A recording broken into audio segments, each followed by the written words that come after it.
Scrappy peeps and designer friends. This is Lisa from the Cherry on Top and Creative Design Studio at Design Bundles. On tap today are some layered flowers. As a template designer and avid scrapbooker, I need flowers all the time. So I've put together these layered flowers. They were specifically to make templates, but you can totally use these paper. You can print them out, run them through your cutting machines. They come in JPEG, PNG, JPG, PNG, and PSD layered formats. And I'm going to show you very quickly how you could use them. Here's an example of the PNG. This one is like ready to use. I provided a couple examples of one that could be ready to use. All I did was add a really nifty watercolor style to these. And if you put that style over and over, like if you choose the style and then you simplify the layer and you put it again and again and again, and keep simplifying and adding again the same one, you get a really intense effect. So that's a really neat tip for you there. Here's the layered version. As you can see, I'm working in Photoshop Elements, and I just want to show you how super easy this is. I thought it would be fun. I pulled in some of these sassy papers from Creative Design Studio.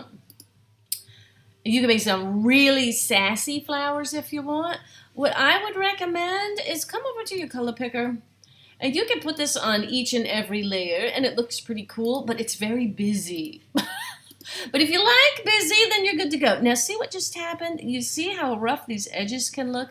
What you can do to prevent that, or one thing you could do to prevent that, I also have this blown up really big, so it might look a little bit like that. See, I just added a layer by clicking here.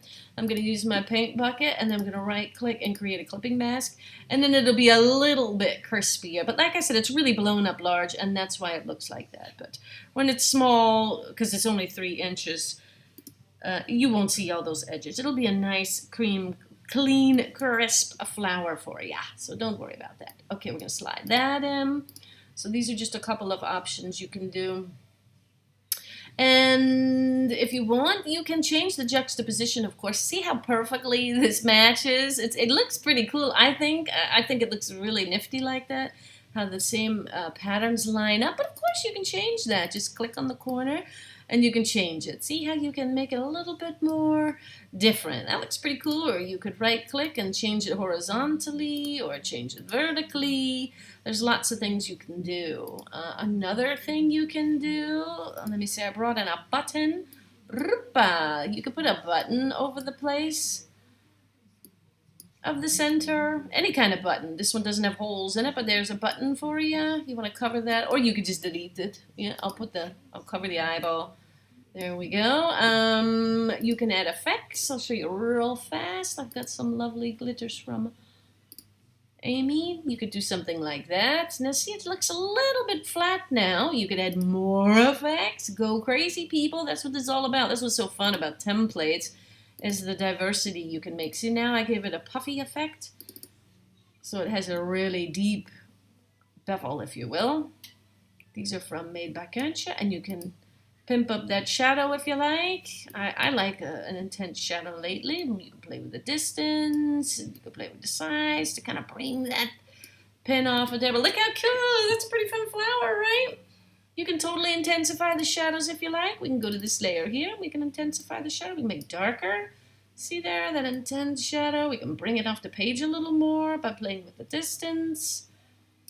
You can thin out your shadow a little bit by playing with size and really lift that flower off. So there you go. Just an idea for you. Save it as a PNG if you like, and then it'll just be one layer. As soon as you change it to a PNG, it's one layer. But there you go. That's what these layered flowers are all about. Go in there and add some texture and add little elements if you like. Add watercolors, glitters, go crazy and make some beautiful flowers. Thanks so much for checking out the Cherry. Happy scrapbooking!